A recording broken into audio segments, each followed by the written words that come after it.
Szeretettel köszöntöm Pólik Józsefet itt a Víztorony galériában. Nagyon köszönjük, hogy elfogadtad a meghívást.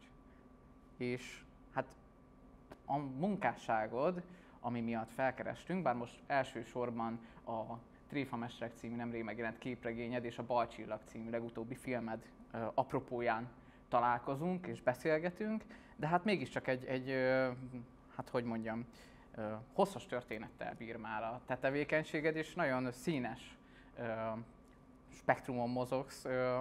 Ha lehet így fogalmazni, hogy mondjuk filozófus vagy, egyetemi tanár, filmrendező, író, nem tudom, esszéistát is lehetne talán mondani, és még ki tudja, miket sorolhatnék ide. Szóval először arról kérdeznélek, hogy ezt a sokféle tevékenységet, mondjuk így a mindennapok, vagy esetleg a család mellett hogyan lehet menedzselni? Lehet. Nem könnyű, de olyan partner kell, aki ebben támogatja az embert. És az én feleségem az egy ilyen partner. Ennek megvan a maga története. Ő olyan családban szocializálódott, ahol szintén vannak művészek, például az édesapja nem csak építész, hanem író is, a húga pedig szobrász, úgyhogy amikor mi találkoztunk és kiderült, hogy hát nekem ilyen ügyeim is vannak, ő végül is ezt jól fogadta, és ez egy ismerős helyzet, minta volt számára tulajdonképpen. Tehát tudja kezelni az ezzel járó konfliktusokat, mert konfliktusokkal is jár ez a dolog. Igen, gondolom az időbeosztás is azért hát meg kell ezt tervezni. Igen, persze, ugye van két fiam, igen, úgyhogy velük is kell foglalkozni, stb. Szóval mindemellett kell tulajdonképpen ezeket a dolgokat valahogy folytatni. És adott esetben mi dönti el, hogy egy történetet mondjuk milyen műfajban szeretnél elmesélni? Nyilván bizonyos témáknál adott talán az, hogy nyilván, mondjuk egy esszé vagy egy tanulmány.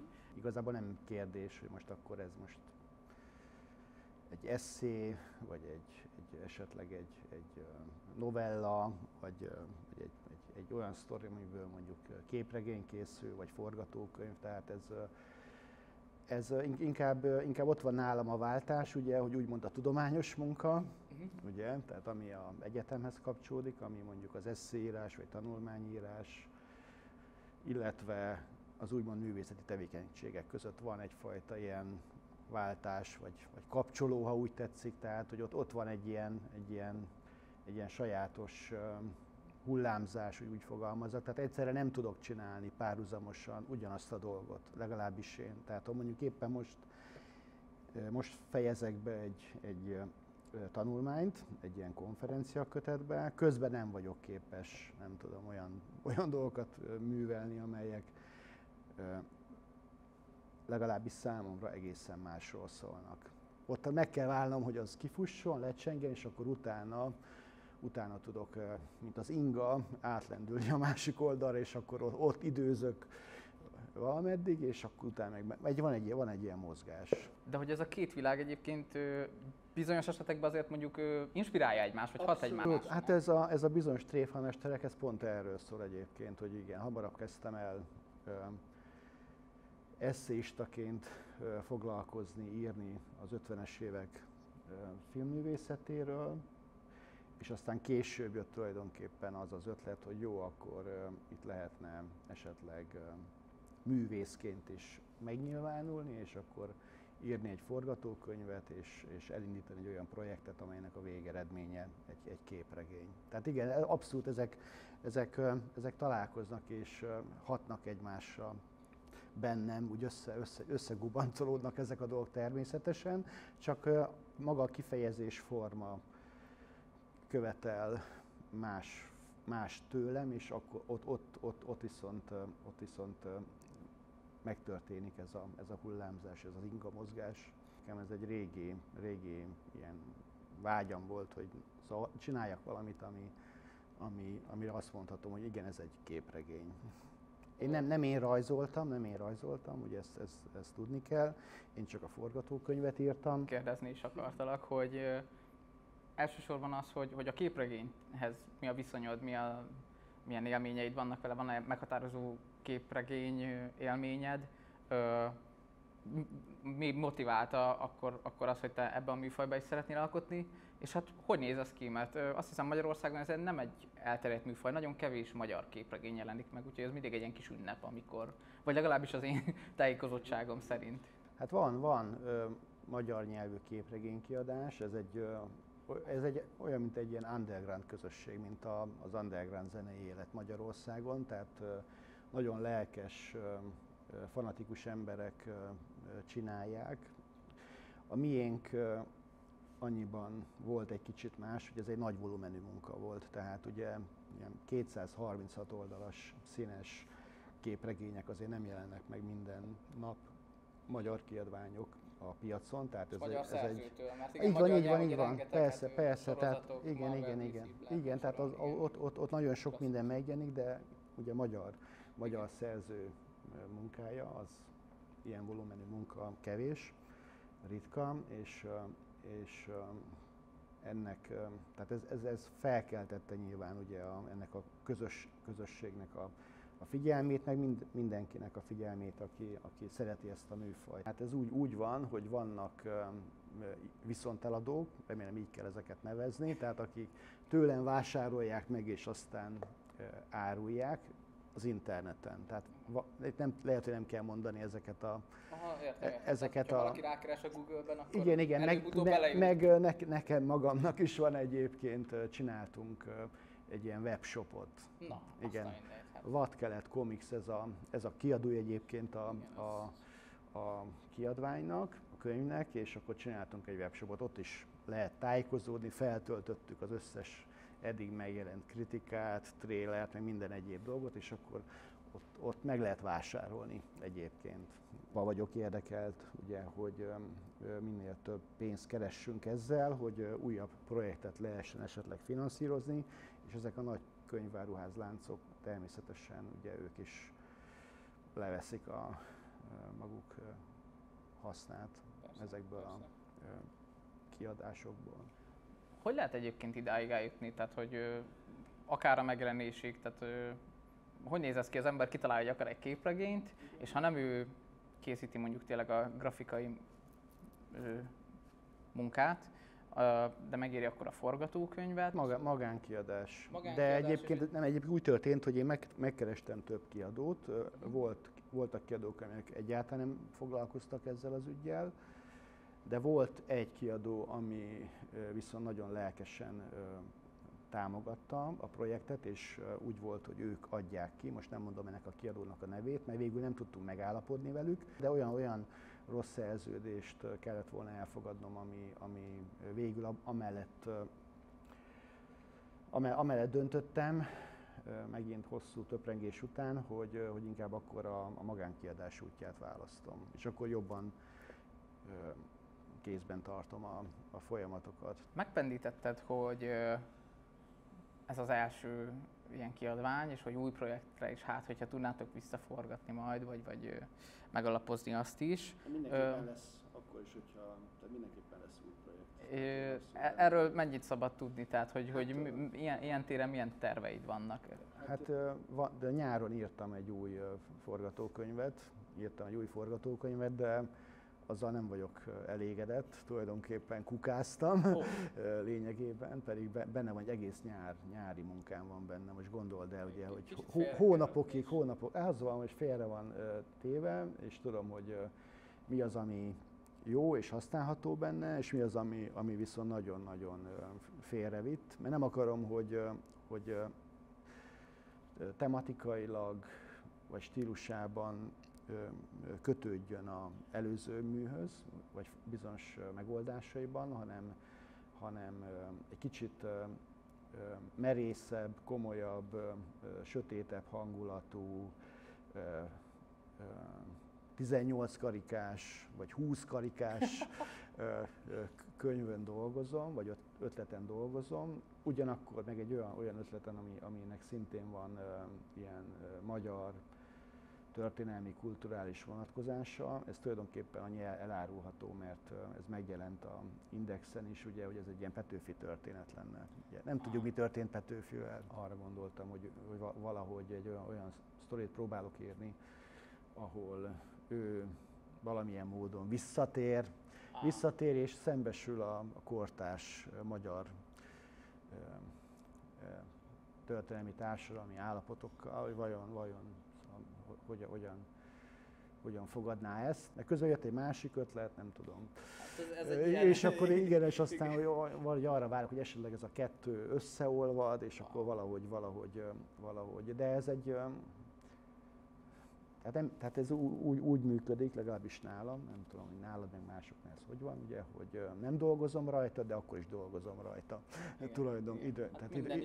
Tehát hogy valahogy úgy felbukkan bennem, hogy igen, akkor majd feljegyzek, és akkor így zajlik a háttérben, a függöny mögött valami alakul, de ez most egy ilyen nehezebb szülés lesz szerintem. Nem ismernék ugye a képregényt, szóval hogy így a spoiler határain kívül, de hogy az alapkoncepciót esetleg pár szóban összefoglalnád, vagy így igen, a tréfamestereknek, igen, hogy vagy nem tudom. Hát az alapötlet az volt, egyszerűen az Rákosihoz kötődik, Rákosi Mátyáshoz, ugye őről tanulunk a iskolákban mindenfajta szinteken, ugye a történelemkönyvben benne van a mi kis kopasz diktátorunknak az arca, és egyszerűen az volt az alapötlet, és ez tényleg a filmekből jött, ugye, hogy őt mindig látjuk a filmekben, ugye bekeretezve festmény vagy fotó alakjában a háttérben, különböző terekben, miközben zajlik a cselekmény, de sohasem látjuk őt élő alakként, egy színész által életre keltve, illetve látjuk, de csak később a 70-es években, egy-két filmben bukkan fel, de az 50-es években a sematizmus korszakában nem, és akkor az volt a húzása ennek a könyvnek, hogy akkor jó, legyen ő a főszereplő, akit ugye nagyon nem szeretjük teljes joggal és okkal ezt a bizonyos figurát, a Rákosit, legyen ő a főszereplő, de legyen egy csavar ebben az egészben, hogy legyen tulajdonképpen ő egy ilyen idegen entitás, egy űrlény, ha úgy tetszik, mint egy leplezzük le az ő valódi identitását, hogy ő nem is egy ember volt, hanem aki nem tudom, ilyen szörnyű dolgokat művel, az biztos, hogy egy alien, stb. Tehát ez volt a alapötlet tulajdonképpen, ekköré épült az egész forgatókönyv. Tehát tulajdonképpen benne, ebben a figurában találkozott kelet és nyugat, találkozott a szociális sematizmus magyar filmművészete, meg találkozott tulajdonképpen a korabeli amerikai hollywoodi ilyen inváziós science fiction filmeknek a világa, ahol ugye tudjuk, hogy mindig ugye ilyen idegen lények, organizmusok igyekeznek megszállni a bolygónkat, persze elsősorban Amerikát, és akkor oké, ezt ütköztessük tulajdonképpen Rákosival. Egyébként abban a sztoriban, amit most írok, ott még a Kádár játszik majd fontos szerepet, igen, bár ebben a tréfamesterekben is ugye feltűnik a Kádár János, aki ugye belügyminiszter volt egy ideig a Rákosi korszakban. Hát szerintem végtelen izgalmas tényleg, hogy így az ember csak így a borítóba bukik bele, vagy így a rollába, akkor látja össze találkozni így a Rákosi Magyarországát, vagy a szocialista Magyarországot ezzel a sci-fi vonallal, tehát ez már önmagában szerintem egy nagyon csalogató. És ez tényleg a kritikákban is megfogalmazódott, hogy ennek a eredeti jellege is. Ahogy Kelemen István tanár úr fogalmazott, azt hiszem az egyik beszélgetésen, ami a tréfamesterek köré szerveződött, hogy tényleg annak a korszaknak az abszurditására a történelmi tudásnál mondhatni erősebb narratívát sikerült felhúzni ezzel a pseudohistorikus agymenéssel. Hát De tényleg egyébként, tehát hogy elképesztő erősen szervezi tényleg a humor, nem tudom, szarkazmus, irónia magát a könyvet, meg hát nyilván nagyon, de hogy közben meg tényleg a teljesítmény az ennél sokkal komolyabb, és akár csak a filmes intertextusokat, vagy tényleg a történelmi hátterét nézve a dolognak.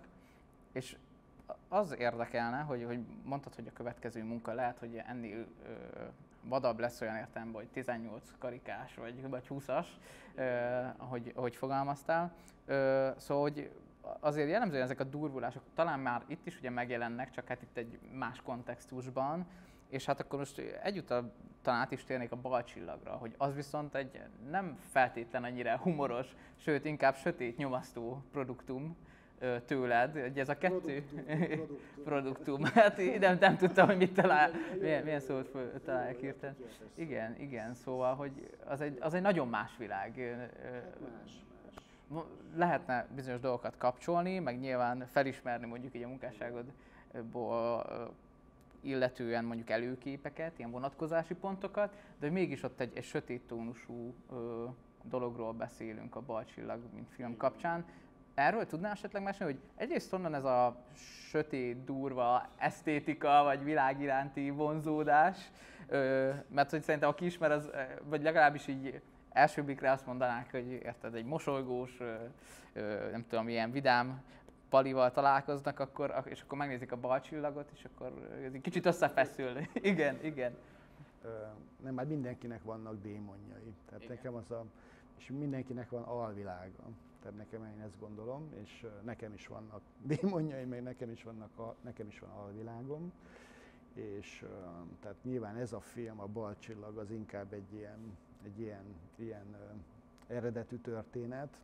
Hát ezt is már többször megfogalmaztam, hogy persze ez egy Covid film, a Covid idején íródott, akkor forgattuk, tehát rajta van abszolút ennek az időszaknak a nyoma, mindaz a szorongás, trauma, nem tudom, amit akkoriban átéltünk, tehát hogy ez valamilyen módon lenyomata az akkori állapotomnak, vagy állapotunknak, nem tudom. Most mutattuk be egyébként Beregszászon, most jöttem haza tegnap, és amíg ment a film, én nem voltam a nézőtéren, hanem elmentünk valami kocsmába, meg megnéztük ott a Beregszász főterén, van egy ilyen döbbenetes emlékmű azoknak az embereknek a fotóival, akik nemrég haltak meg ugye ebben az ukrán-orosz háborúban. Tehát miközben ment a film, addig egyrészt láttam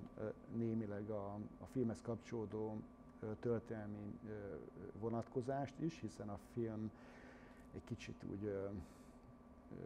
ma úgy látom, hogy valahogy ezt a helyzetet, ezt a háborús helyzetet is megelőlegzi, vagy erre reflektál, tehát azok a snittek, ahol ilyen hullákat látunk, meg elborult bicikli mellett fekvő férfit, tehát ezek a film snittek aztán később ugye a médiában voltak láthatók. Most is az volt, hogy nagyon sokan ott maradtak, kérdések voltak, és mégis értik az emberek, hogy miről szól ez a film, meg azt is, hogy igen, ilyen filmeknek is van létjogosultsága. Tehát ez lehet, hogy nem egy populáris mozi, meg kevesen nézik meg végső soron, de azt gondolom,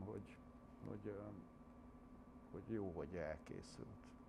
Tehát nem tudom. Csak megerősíteni tudom. De persze ezt moziba kell látni, tehát az most is, tehát ott működik igazán nagy vászon, nagy hangerővel. De igen. Tehát ugye ez egy független film, mi független filmeket készítünk, én mindig független filmeket készítettem szinte, kivéve a videóklipek. A videóklipekre mindig volt pénz, de azok meg ugye ilyen kis promóciós anyagok. Egyedül a Balázs Béla stúdióban forgatott kisjátékfilm, a LAM volt olyan, hogy arra pénzt kaptunk, nem tudom, ez még 99-ben volt, nem tudom, akkor mit tudom, egyrészt adott a Balázs Béla stúdió, meg utána a Duna műhely, hogy be tudjuk fejezni azt a filmet, ugye az egy ilyen 30 perces kisjátékfilm volt, meg utána persze a videóklipek esetében a zenekarok adtak pénzt, volt költségvetés, de 2015 óta mióta újra, nem tudom, filmezek, azóta minden ilyen produktum, az tulajdonképpen saját költségvetésből készül, tehát önerőből, ez is önerőből készül, én önerős vállalkozó vagyok ezeken a területeken, ugye? De mivel közösségben dolgozom, ezért ezek a terhek, a mentális terhek, adott esetben az anyagi terhek is megoszlanak. És bizonyára sokaknak álma az, hogy mondjuk filmet rendezzenek. És hogy tényleg akkor ezt így... válthatja magát. Igen, de hogy így mégis, ha erről tudnál egy picit tényleg mesélni, hogy mondjuk független filmesként ez mit jelent az, hogy közösségben dolgozol mondjuk? Megnézed a Balcsillagot, és akkor így elgondolkozol azon, hogy ezt tényleg önerőből csinálták, akkor tényleg ez mennyi energia, vagy mennyi szervezés, mennyi fundamentum? Igen. Tehát ugye önerőből készült, meg erre mondjuk ugye, hogy low budget film, de egyébként, hogyha forintosítanánk, ugye, hogy ez tényleg effektíve mennyibe került, ugye, hogy itt kinek mennyit kellett volna fizetni, akkor ugye elég nagy költségvetés jön neki a végére, ugye, tehát akkor ugye nem pár millió forintról, hanem sok-sok millió forintról lenne szó. Az a lényeg, hogy tényleg meg kell találni a partnereket ehhez a tevékenységhez. És akkor ez így valahogy, amikor jött az első nagyjátékfilmnek az ötletem, akkor valahogy úgy alakult, hogy kiderült, hogy itt azért jó néhány olyan ember van, színészek, meg olyanok, akik a stáb más posztjain dolgozhatnak, akik szeretnének ebben úgy részt venni, hogy nem feltétlenül a anyagi dolgok motiválják őket. Igen, és ilyen téren mondjuk van debreceni kapcsolódása nagyon sok, gondolom, a stáb nagy részét illetően is, de mondjuk persze. Akár a színészek, ugye Csokonai Színházból, Csokonai Színház, vagy a Ady Endre Gimnázium színész, egykori színész tanoncai. Igen. Vagy akik itt élnek, de már nem itt élnek, de innen származtak el, és még Pécsen vagy Budapesten dolgoznak valamilyen színházban. A forgatási helyszínek között szerepel Debreceni? Persze, hogy rengeteg. Hát csak ezek nem olyan attraktív, olyan tipikus, ez Debrecen. Igen. Hát Debrecenbe forgattuk a Javát, meg Hajdúhatházon, Nyíregyházára is átruccantunk egy külső beállításért, vagy egy ház. Mennyi ideig forgattatok egyébként? Hát figyelj, ez 2 nyár volt. Tehát, de nem az egész nyarat forgattuk, hanem tudod, megint az van, hogy független film, hogy ki mikor ér rá. Így van, persze. És ott meg kell találni. Valaki dolgozik, és akkor mellette kell neki és időt szánnia. Hát az 1 év. 1 év. Tehát ez úgy kell, most volt a bemutató 2023-ban, ha jól emlékszem, igen. És akkor 20-ba kezdtük, tehát 20, 21, 22. Tehát kb. 3 év van egy ilyen projektben. Hát a koncepció az egy ilyen felnővés történet. Tulajdonképpen van egy fiatalember, Máté, és ez az ő, van egy családja, egy ilyen furcsa családja, édesapja elhagyta, édesanyjával él, aki beteg, meg visszatér az apa, és akkor döntenie kell, hogy akkor most az apával megy, elhagyja ezt a pusztuló várost, menti az írháját, vagy az anyjával marad inkább, akiről gondoskodni kell. Az apa elhagyta, de lehet, hogy a túlélés jelenti, az anya itt van, vele volt. Tehát ilyen választás, morális döntésről is szól, meg a gonoszról. Tehát olyan filmet akartam, ami szóljon a gonoszról valahogy, ahogy én látom ezt a kérdést, mert például ugye ez a visszalendülés, ugye például ugye tartok etikakurzusokat, és ott ez mindig elő szokott kerülni, a gonosznak a kérdése, ugye ez a filozófiában egy ilyen kardinális probléma, és akkor ugye átlendül a másik oldalra, akkor leülök, és akkor írok egy jelenetet, amiben nem tudom, 2 gonosz csóka, egy harmadikat szadizik, stb. Én is találkoztam a gonoszszal egyébként, mint ahogy mindenki, valamilyen módon ezzel szerintem érintkezik, még akkor is, hogyha hárítja, vagy ezzel nem akar szembesülni, de megtörténik ez a találkozás valamilyen úton, módon, személyesen is, hogy erről kell beszélni, meg valahogy tehát ez egy ilyen, tulajdonképpen valamennyire nekik írtam a forgatókönyvet, vagy nem tudom, a kamaszénemre visszatekintve, hogy Tehát ugye egyszerűen fontos kérdésnek gondoltam. Megköszönöm az, hogy rendelkezésünkre álltál és beszélgethettünk ilyen formában is. Mindenképp találkozunk majd, és próbáljuk figyelemmel követni a további munkásságodat, és hát köszönjük, hogy megnézitek, és mindenképpen nézzetek utána, próbáltok elcsípni az egyik vetítést, vagy kísérjetek figyelemmel a projektjeit, hogy éppenséggel hol tudjátok majd elérni ezeket a mindenféle artefaktumokat.